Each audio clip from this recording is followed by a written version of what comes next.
everybody, welcome to Garden Time with Belle. You're used to seeing me in the garden. I am coming to you though today from my kitchen. Today's video is going to be a little bit different than what you are used to me sharing with you all. One of the things I hadn't shared with my subscribers of Garden Time with Belle is that I happen to be as passionate about cooking and entertaining and feeding people as I am about gardening. And so today I thought, why not show you what I do with all the things that I grow? So I'm glad you're here. I hope you'll hang out with me today. I happen to have a website that I created several years ago, and it is all about cooking. I think at this point, I've probably got about 100 recipes on my website. And if you're interested in checking out my cooking website, my recipe website, you want to go to masters-foodie.com. I'll put that on the screen for you. You'll probably want to go there because that's where I'm going to post today's recipe for you.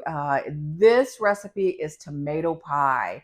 Love making tomato pie in the summer because everything I'm growing makes a perfect recipe for tomato pie, of course. And so I just thought today would be fun to actually get you in the kitchen with me.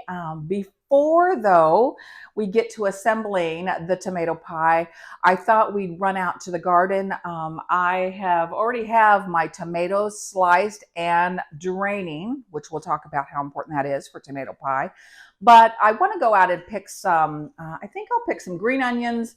And I love a lot of herbs in my tomato pie. And you know I love herbs in the garden too. So I think I'll grab the camera, take you along with me. Let's get out to the garden, pull some green onions and some herbs and bring those in. And then I'll show you all how I love to prepare one of my favorite summertime treats, and that's tomato pie. I think let's go into the greenhouse and see what I've got growing in there. I know I've got some herbs in there I might want, and actually I have a little raised bed box with some green onions. So yeah, let's see if I want to go ahead and harvest some of those.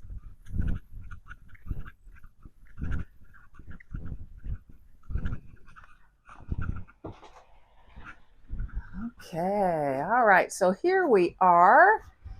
Got my harvest basket, and if you all are interested in, I know I've shown you this a lot, this is an amazing harvest basket. I will try to put a link in the description below if you are interested in purchasing one of your own. So okay, over here in this raised bed box I've got some herbs, and I think really all I want out of here, of this box, are some thyme. So I'm gonna pull a little thyme off of here. I'm gonna have to clip it, and while I try to film it at the same time, put just a little bit of thyme in the cheese mixture for the tomato pie. I've already got basil in the house, so I'm not gonna need any basil. I might grab some of these chives. So I'll just come in here and cut off a section of chives. But I think really what I'm going to pull is, let's go down here. I've got, in this box, I've actually got these amazing, can you see that, pepper plants? Let me back up here a little bit so you can see better.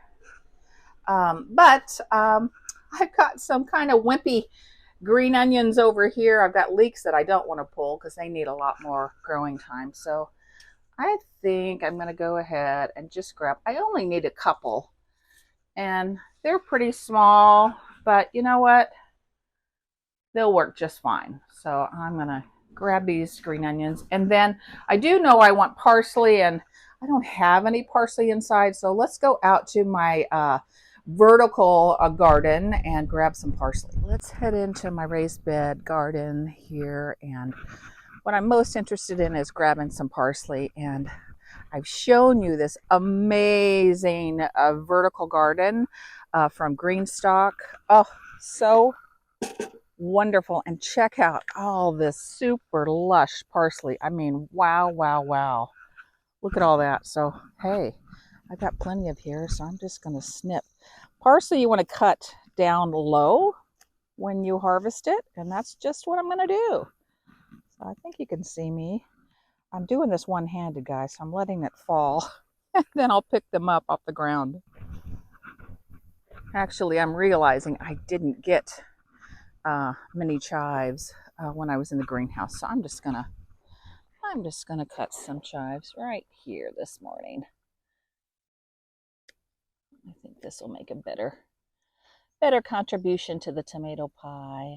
Have a little bit of chives in there, so I'll just grab these up and take those in with us. So yeah, let's get back inside and get started.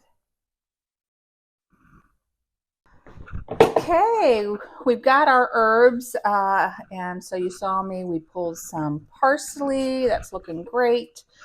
I pulled some chives, and you know, the chives have some dried stems, so I'll have to go through and prep all of these and pull the dried stuff out. I got a little bit of thyme, and then a couple of green onions. So yeah, so what I really need to do here is just clean the herbs and get them ready, and then I'll take you through all the different steps to putting together this tomato pie.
So now that I've got all of the herbs, the green onions, and you saw me add some garlic. That's garlic that I actually grew and harvested earlier. If you haven't seen the garlic harvest video on my channel, I'll put a link below so you can see how I finally learned how to grow garlic, which is the easiest crop to grow. And I use tons of garlic in my cooking. So I ended up with about 50 big heads of garlic, and I'm storing it in a cool, dark spot in my basement.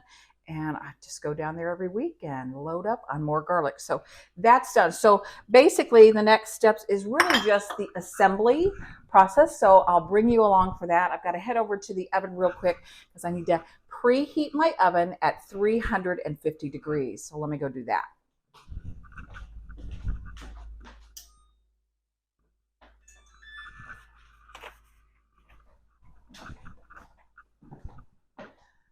So one of the very first things I did earlier actually is I pre-baked, or they call it, what do the bakers call this? Oh my gosh. Blind bake. I pre-baked my pie crust. Now, I am taking a shortcut. I bought frozen pie crust already in the tin just to make this quick and easy for today. But I have made a similar recipe to tomato pie using puff pastry from the supermarket. I've also made my own pie crust, but today it's all about getting this together. So I've got lots of other things I need to do this afternoon. So I thought, yeah, I'll get this pie baked and then we can enjoy it later. So anyhow, so you can see it's already nice and brown. Very important when you pre-bake your pie crust that you take your fork and you poke holes in the bottom, because otherwise it will puff up and break and won't be great for your pie. So that's how I chose to do it. Now there is a crack here, but who cares? Once it gets full of all the yummy stuff, I'll go back in here, and when I cut it, no one will ever know. So yeah, so pre-baking your pie crust is essential. You don't want to put all these wet ingredients in a raw pie shell. I do know there are some recipes online that have you do that, but in my experience, I've made a lot of tomato pie in my day. Pre-baking it first is essential. So anyhow, let's get to it. Want to get you all a little bit closer to see one of the other essential steps besides pre-baking your pie shells is to drain your tomatoes. I am using Amish paste tomatoes here, and I believe these are little lemon boys. I wanted the two different colors. So basically what you do is on a sheet tray, you put your tomatoes and then you sprinkle them with a really good sea salt and let them drain at least 30 minutes. You're trying to draw out as much moisture as you can. So you can, I don't know if you can tell in the video, but this is wet. These have been sitting here for at least 30 minutes. But what I'm going to do now is I'm going to actually take more paper towels and I'm going to blot the tops dry. You try as best you can to get out most of the moisture, because when it bakes, you know, you don't want a real wet, gooey mess. So that's what I'm going to do, I think, now. In fact, what I think I'm going to do is I'm going to take paper towels now and put them on the top. See all that moisture still? Oh, yeah. And I'm going to leave the paper towels on these tomatoes while we whip up the delicious cheese filling. So let me see if I can do this, sorry everybody, with one hand. So look at, yeah, see, that has a lot of moisture still, lots and lots. So that's too much. We want to kind of, you know, not squish them too hard, but we do want to try to get as much moisture out as we can. So I'm going to put a few more paper towels on here. Okay, so while they sit there and dry out a little bit longer, let me show you what's going to go into the delicious cheese filling. So I have a number of things, and you all can use your own favorite cheeses, but just let me show you what we're going to put in the mixer and mix all together for the filling. So I've got cream cheese, I have Duke's mayonnaise, I have Parmigiano Reggiano, really high quality Parmesan cheese, and I have a lovely Fontina. It's a cow's milk Italian semi-hard cheese, one of my favorites. I've got a little cornstarch because actually I read somewhere that if you add a little cornstarch into the mix, it keeps your cream cheese from curdling once it's baked. And I need an egg here, and then of course the herbs and green onions and garlic. So all of this couldn't be easier. Just pop it in to a stand mixer and get it mixed really well. And then we'll start layering all this deliciousness into our pie shell.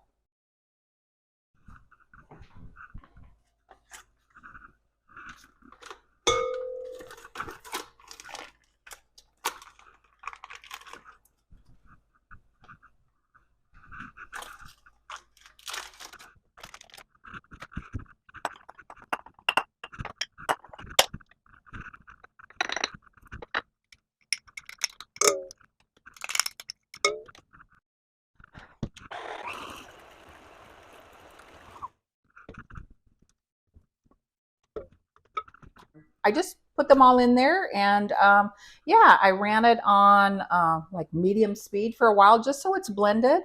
And now we have this delicious, delicious cream cheese, Fontina, Parmesan cheese, herby garlic, onion, beautiful, beautiful filling for our tomato pie.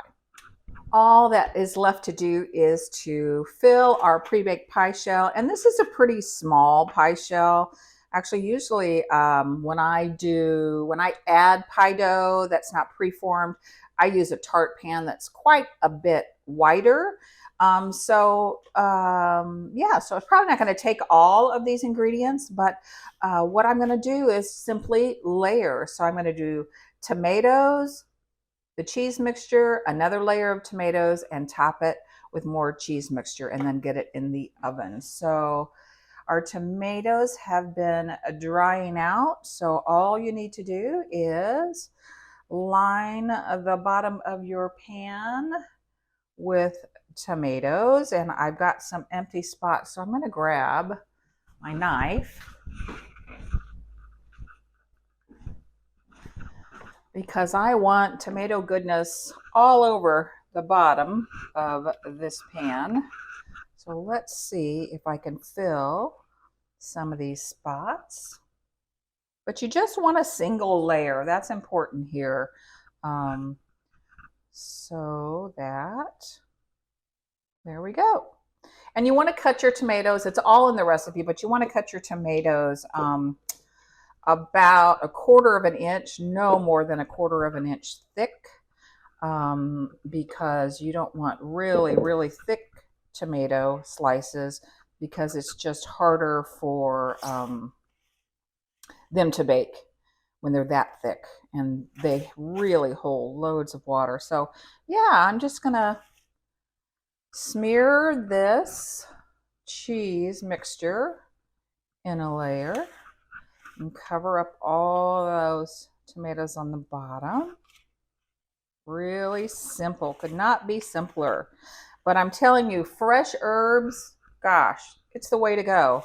It tastes like summer because you're using fresh things. You're not using dried herbs. Dried herbs are great, for the winter time, when you're making a soup or stew and that's all you've got. But gosh, if you can use fresh herbs, go for it. Okay, let's do another layer. And this time I want to do my Lemon Boy yellow tomatoes. So we're gonna go around, and of course these tomatoes are smaller, so we'll see how many I can fit in here. Okay, let's go here, and perfecto.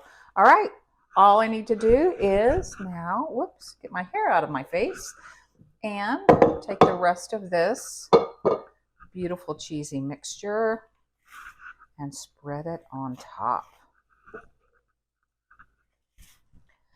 Sometimes I do variations of this. You can use any cheese you like, but this is sort of an Italian version, right? I've got the Parmigiano Reggiano, I've got Fontina, I've got, what else do I have in here? I can't remember now. Oh my goodness, I have 3 different kinds of cheeses. Well, it's in the recipe, but use whatever kind of cheese, a nice cheddar cheese, like a dark, sharp cheddar.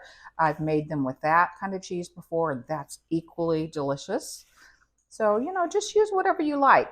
And in terms of the herbs, again, I'll put the recipe on my website, but, just use whatever you're growing, whatever kind of herbs you like. That's all up to you. This is just a basic recipe to inspire you to use that beautiful produce that you're growing in the summer in your garden. And if you have some herbs as well, yeah, let's use those up too.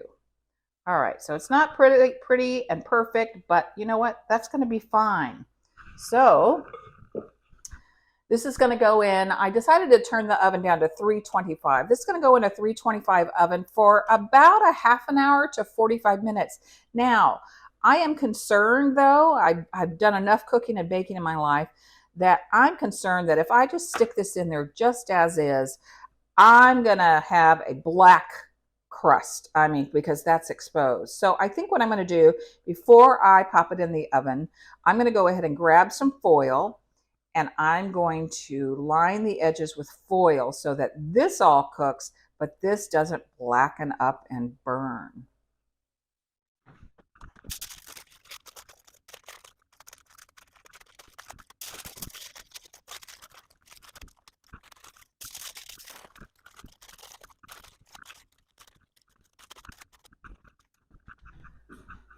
Okay, Time to pop it in a 325-degree oven. I'm gonna set my timer for 30 minutes and check it, and then it'll probably need to go probably another 15 after that. And then it's very important when you take it out that you let it cool almost to room temperature before you slice it. Well, it's done. I think the hardest thing about this tomato pie is waiting the 1 or 2 hours for it to cool off enough for you to slice it and enjoy it. So I think it's about time to give it a try. Okay, it is time to slice this pie and see how it turned out. And it is still just barely warm. You know, things like cheese hold heat for a long time. And so even though I've let this pie rest, you know, it's still a little warm, which is not a bad thing at all.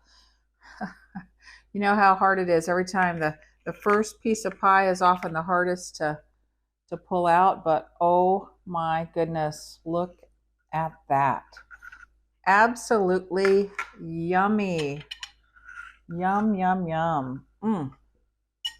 Thanks for hanging out with me today. You got to see a different type of video. Got to see me working a little bit in my kitchen and showing you what I like to do with some of the veggies and herbs that I am growing in my garden. Don't forget to go to my food website, masters-foodie.com, because I have uploaded today's recipe there for you. You can print it out, you can try it on your own, you can modify it. Again, I'm going to ask you to like and subscribe to the channel so that you can see more of my adventures. And so it's time to get to eating this delicious pie. So anyhow, happy gardening, everybody.